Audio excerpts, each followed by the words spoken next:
अभिमन्यु के पुत्र प्रद्युम्न की जीवन की कहानी। भगवान श्री कृष्ण के पुत्र प्रद्युम्न की माता का नाम रुक्मिणी था, लेकिन प्रद्युम्न का लालन पालन शबरासर की दासी मायावती ने किया है। भगवान शंकर के शाप से जब कामदेव भस्म हो गया तो उसकी पत्नी रति अति व्याकुल होकर पति वियोग में उन्मत्त सी हो गई। उसने अपने पति की पुनः प्राप्ति के लिए देवी पार्वती और भगवान शंकर को तपस्या करके प्रसन्न किया। पार्वती जी ने उन्हें आशीर्वाद दिया कि तेरा पति यदुकुल में भगवान श्री कृष्ण के पुत्र के रूप में जन्म लेगा और तुझे वह शबरासुर के यहाँ मिलेगा। इसलिए रति शबरासुर के घर मायावती के नाम से दासी का कार्य करने लगी। इधर कामदेव रुक्मिणी के गर्भ में स्थित हो गए। समय आने पर रुक्मिणी ने एक अति सुंदर बालक को जन्म दिया। उस बालक के सौंदर्य, शील, सद्गुण आदि सभी श्री कृष्ण के ही समान थे। जब शबरासुर को पता चला कि मेरा शत्रु यदुकुल में जन्म ले चुका है, तो वह वेश बदलकर प्रसूतिकागृह से उस 10 दिन के शिशु को हर लाया और समुद्र में डाल दिया। समुद्र में उस शिशु को एक मछली निगल गई और उस मछली को एक मगरमच्छ ने निगल लिया। वह मगरमच्छ एक मछुआरे के जाल में आ फंसा, जिससे कि मछुआरे ने शबरासुर की रसोई में भेज दिया। जब उस मगरमच्छ का पेट फाड़ा गया तो उसमें से अति सुंदर बालक निकला। उसको देखकर शबरासुर की दासी मायावती के आश्चर्य का ठिकाना न रहा। वह उस बालक को पालने लगी। उसी समय देवऋषि नारद मायावती के पास पहुँचे और बोले कि हे मायावती, यह तेरा ही पति कामदेव है। इसने यदुकुल में जन्म लिया है और इसे शबरासुर समुद्र में डाल आया था।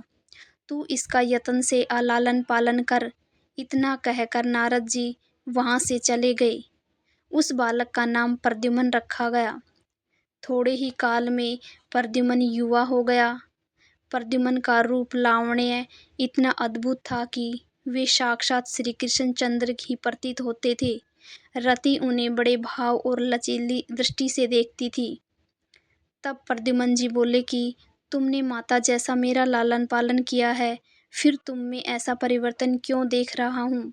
जब रति ने कहा, पुत्र नहीं, तुम पति हो मेरे, मिले कंत शबरासुर प्रे, मारो नाथ शत्रु यह तुम्हारो, मेटो दुख देवन को शीघ्रो।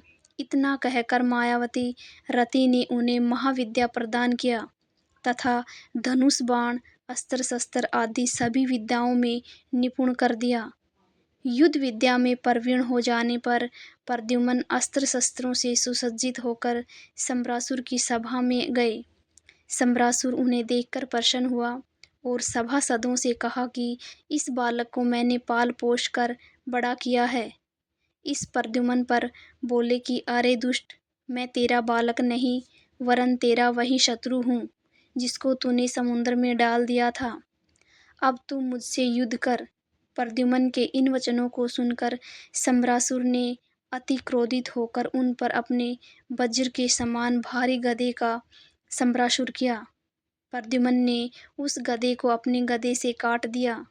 तब वह असुर अनेक प्रकार की माया रचकर युद्ध करने लगा, किंतु प्रद्युम्न ने महाविद्या के प्रयोग से उसकी माया को नष्ट कर दिया और अपने तीक्ष्ण तलवार से शबरासुर का सिर काटकर पृथ्वी पर डाल दिया। उनके इस पराक्रम को देखकर देवतागणों ने उनकी स्तुति कर आकाश से पुष्प वर्षा की। फिर मायावती रति प्रद्युम्न को आकाश मार्ग से द्वारकापुरी ले आई। गौरव वर्ण पत्नी के साथ सांवले प्रद्युम्न जी की शोभा अवर्णनीय थी। वे नव दंपति श्री कृष्ण के अंतःपुर में पहुँचे। रुक्मिणी सहित वहाँ की समस्त स्त्रियां साक्षात श्री कृष्ण के प्रतिरूप प्रद्युम्न को देखकर आश्चर्यचकित रह गए। वे सोचने लगी कि यह नरश्रेष्ठ किसका पुत्र है। न जाने क्यों इसे देखकर मेरा वात्सल्य उमड़ रहा है। मेरा बालक भी बड़ा होकर इसी के समान होता, किंतु उसे तो न जाने कौन प्रसूतिकागृह से उठाकर ले गया था। उसी समय श्री कृष्ण भी अपने माता पिता देवकी और वासुदेव तथा भाई बलराम के साथ वहां आ पहुँचे। श्री कृष्ण तो अंतर्यामी थे, किंतु उन्हें नर लीला करनी थी, इसलिए वे बालक के विषय में अनजान बने रहे। तब देवऋषि नारद ने वहां आकर सभी को प्रद्युम्न की अधोपांत कथा सुनाई और वहां उपस्थित सभी समस्त जनों के हृदय में हर्ष व्याप्त हो गया।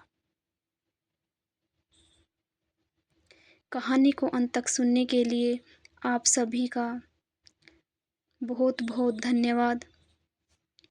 आशा करती हूँ कि आपको ये कहानी पसंद आई होगी। अगर आपको ये कहानी पसंद आई है तो चैनल को सब्सक्राइब करना, वीडियो को लाइक करना और शेयर करना ना भूलें। धन्यवाद दोस्तों।